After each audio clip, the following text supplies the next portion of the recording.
ምን አይነት ሁኔታ ላይ ነው ያለሽው? ሀሳቡ አለኝ ግን በቃ እፈራለሁ። የፍርሃት ነው ፈልጋል። ሲያንድ የመጨረሻ ጥያቄ ልጠይቅሽ።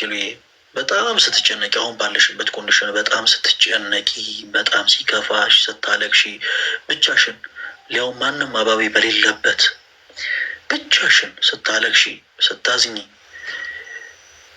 ከሀዘንሽ ከጭንቀትሽ ለመውጣት የምታደርጊው ምንድን ነው?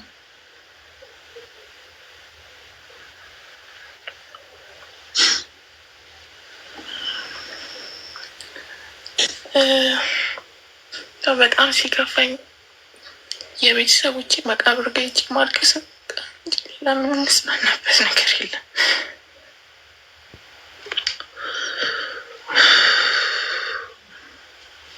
ሄሎ፣ የእግዚአብሔር አምላክ ያበርታሽ። በቻልሽው አቅም አታልቅሺ። እሺ ሄሉ፣ በቻልሽው አቅም ፕሊስ አታልቅሺ። መጥፎ የሆኑ ነገሮችን እንድታስታውሺ፣ ሀዘንሽ የሚቀሰቅስ ነገር እንድታስታውሺ ፈልጌ አይደለም ጠይቅሽ። ነገር ግን የተሻለን ነገር ገንዘብ እንድታደርጊ ስለምፈልግ ነው። በመጀመሪያ ደረጃ ሄሉዬ፣ እኛ እዚህ ውስጥ በቲክታክ ፕላትፎርም ላይ ያለን በአጠቃላይ የምታይን ኦርቶዶክሳዊ የሆነ እህቶች ወንድሞች በአጠቃላይ እንወድሻለን። ሄሉ፣ አንቺ ከዛሬው ዕለት ጀምሮ ለእኔ እህቴ ነሽ፣ እኔም ደግሞ ለአንቺ ወንድምሽ ነኝ። ስለ እውነት ነው የምልሽ።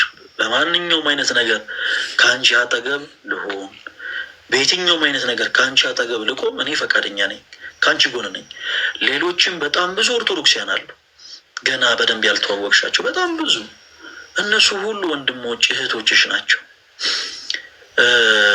አንድ ነገር ብቻ ልበልሽ እና በቃ ብዙ እንቅልፍም አላሳጣሽ። ሌሎች ነገሮችን ደግሞ በውስጥ እናወራለን። ምንድነው መሰለሽ ሄሉዬ፣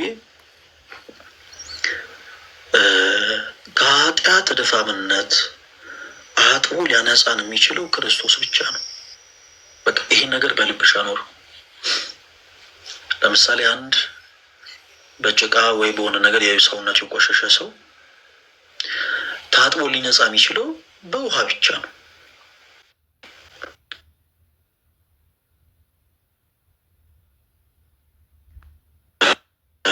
ከኃጢአት ድፋምነት ስሜትም ደግሞ ነጻ የሚያወጣን ክርስቶስ ነው። ልክ በነፍስ የድፋምነት ስሜት ሲሰማችሁ ክርስቲያኖች ምንም አይነት ሌላ አማራጭ አትጠቀሙ። ወደ ክርስቶስ ብቻ ቀረቡ። ወደ ክርስቶስ ሄሉ። እኔም እጅግ በጣም የምወዳት ሴት አያቴን ቅርብ ጊዜ ነው ያጣሁት እና ልክ በአሁኑ የማከብረው የተወለድኩበት ዕለት ሲደርስ ልደቴ ማለት ነው፣ ወደ አያቴ የእረፍት ቦታ ወደ ተቀበረችበት ቦታ ቀርቤ፣ በዚህ ዓመት እሷ ከሄደች በኋላ ቅርብ ጊዜ ስለሆነ ያረፈችው፣ እሷ ከሄደች በኋላ ከኛ ከተለየች በኋላ የተከፋውባቸውን የተደሰትኩባቸው ነገሮች በአጠቃላይ ስነግራት ነበር። ይገባኛል፣ ውስጥሽ ያለው ነገር ይገባኛል። ነገር ግን የብቸኝነት ስሜት ግን በፍጹም ሊሰማሽ አይገባም። ይሉ ከኃጢአት ድፋምነት ስሜት አጥቦ ሊያነጻን የሚችለው ክርስቶስ ነው። በዮሐንስ ወንጌል ምዕራፍ 13 ቁጥር 6 ጀምሮ ጌታችን መድኃኒታችን ኢየሱስ ክርስቶስ አሁን ከፊት የምናከብረው በዓል አለ እና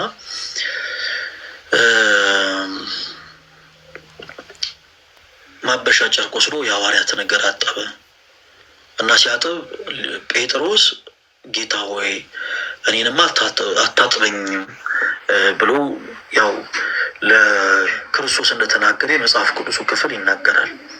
እና ጌታችን መድኃኒታችን ኢየሱስ ክርስቶስ በዛው ቅጽበት ለጴጥሮስ ያለው ምንድን ነበረ? እኔ ካላጠብኩ ከኔ ጋር እድል ፈንታ የለም ነበር ያለው። በዚህ አጋጣሚ ለሄሉ ብቻ ሳይሆን ምናልባት በተመሳሳይ አይነት ፈተናዎች ውስጥ ያላችሁ እህት ወንድሞቻችን በጣም ከባድ በሚባል ህይወት ውስጥ እንዲህ በሚዲያ ልትናገሩት በማትችሉት አይነት ከባድ ሁኔታ ውስጥ ያላችሁ እህት ወንድሞቻችን በነፍስ ድፋምነት ስሜት ሲሰማችሁ፣ ነገሮች ሁሉ ከብደዋችሁ በቃ ማንም ሳይሰማችሁ በድልዝ ውስጥ ገብታችሁ እያለቀሳችሁ ከባድ ጊዜዎችን እያሳለፋችሁ ያላችሁ እህት ወንድሞች እመኑ፣ ልንገራችሁ፣ ዓለም የነጠቃችሁን ሰላም ሊሰጣችሁ የሚችለው ክርስቶስ ብቻ ነው። ዓለም የነጠቃችሁን እረፍት ሊሰጣችሁ የሚችለው ክርስቶስ ኢየሱስ ብቻ ነው። ኦኬ፣ የቆሸሸ ያንን የነፍስ ድፋምነት ስሜትንም ደግሞ ከኛ ሊያርቅ የሚችለው ክርስቶስ ብቻ ነው። ወደ እርሱ ቅረቡ፣ ራሳችሁን ለካህን አሳዩ፣ በንስሐ ሕይወት ተመላለሱ። ሄሉ እመኚኝ ልንገርሽ፣ አንቺ በነገሮች ወስኝ፣ በንስሐ ሕይወት ለመመላለስ ወስኝ። በንስሐ ሕይወት የተመላለሽበት ቀን ላይ ግን ዓለም ላይ ያጣሽውን ሰላም በአጠቃላይ ክርስቶስ ይሰጥሻል። ያኔ ከነበረሽ ይሄ የነፍስ ድፋምነት ስሜት ነፃ ወጥተሽ በክርስቶስ ኢየሱስ የመታደስ ስሜት ውስጥ ነው የምትገቢ። እና ሄሉ በነገሮች አንቺ ብቻሽን አይደለሽም። እግዚአብሔር አምላክ ያበረታሽ። በቻልሽው አቅም አሁን ላይ ሰይጣን ቅድም እንዳልኩት በአንድም በሌላም መልኩ ካለሽበት መንገድ እንድትርቂ በሌሎች ሰዎች ሊናገር ይችላል እና በቻልሽው አቅም ከሶሻል ሚዲያው ራስሽን ገደብ አድርገሽ አላደለ ለራስሽ በደንብ ሰፊ ጊዜ ስጪ እና ወደ ቤተክርስቲያን በጣም እንድትቀርቢ ይፈልጋለሁ። ሄሉ በጣም እኔ በቻልነው አቅም ወደ ቤተክርስቲያን ብንቀርብ መልካም ነው ሌሎቻችንም። እና ሄሉዬ አወራሻለሁ ፈቃደኛ ከሆንሽ።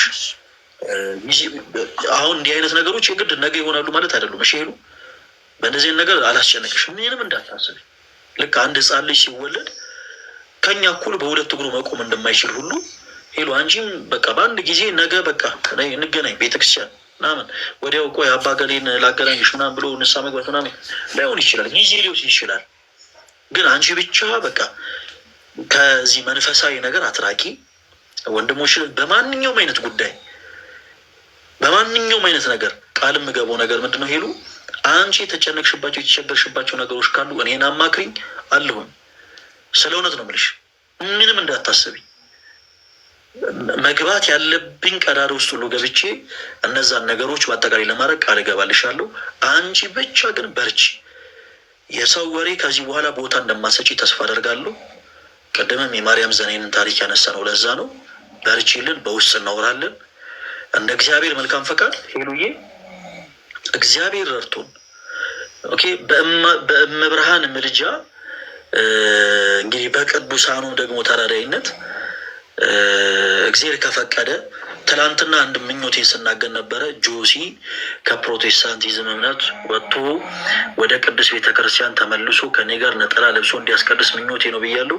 ሄሉዬ አንቺንም ደግሞ በቃ ምንም አይደለም፣ አንቺን ወደ ቤተክርስቲያን ብቻ ይዤ መሄድ እፈልጋለሁ። እግዚአብሔር ከረዳ እግዚአብሔር ከፈቀደ ማለት ነው። ይቅርታ አንድ ጊዜ